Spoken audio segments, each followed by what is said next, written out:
comprendre les enjeux de la veille juridique pour un juriste, c'est essentiel aujourd'hui.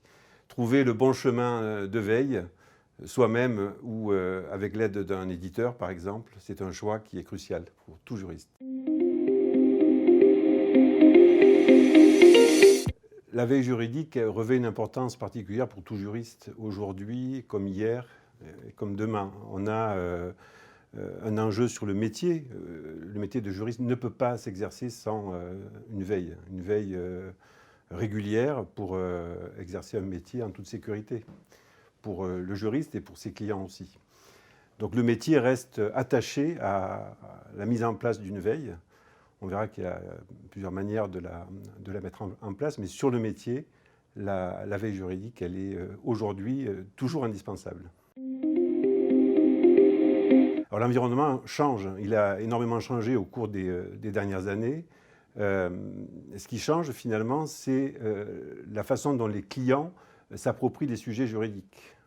On peut considérer qu'il y a une vingtaine d'années, les clients n'avaient pas vraiment accès à l'information. Aujourd'hui, si on regarde les canaux de diffusion de l'information juridique, il y en a plusieurs. Il y a les réseaux sociaux, il y a la télévision, il y a Internet qui permet de faire des recherches de manière assez approfondie. Un client peut se trouver dans une situation où il aura une information avant son conseil. Et ça, un conseil, peut-il le supporter aujourd'hui? C'est difficile.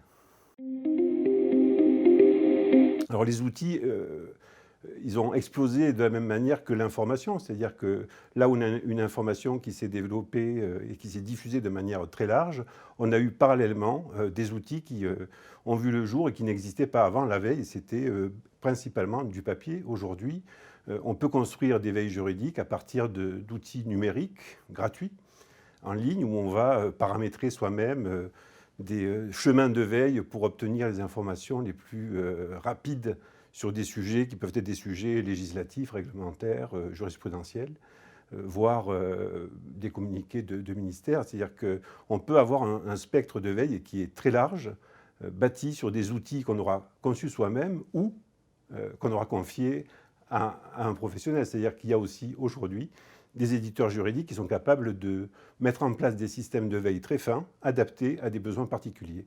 Et là, c'est un besoin aujourd'hui qui s'affine. Le juriste est souvent spécialisé et il a besoin d'une veille qui corresponde à son chemin de travail. La diversification des sources, elle oblige aujourd'hui le juriste à plus de vigilance parce que là où on avait des canaux d'information juridique qui étaient identifiés, des sources qui étaient identifiées, aujourd'hui on a des formes de droit qui se développent, comme le droit souple. Ce sont des normes qui peuvent être édictées par des organisations professionnelles ou l'AFNOR, par exemple, est susceptible d'élaborer des normes qui n'auront pas une valeur législative, certes, mais qui vont pouvoir s'imposer à des professionnels. On a aussi des formats d'information qui apparaissent et qui créent de nouvelles sources, hein, des sources vidéo, par exemple, où un ministre va s'exprimer dans une audition à l'Assemblée nationale. La parole qu'il prend, elle sera porteuse d'informations qui vont intéresser le juriste, et ce sont des formats qu'on n'avait pas avant.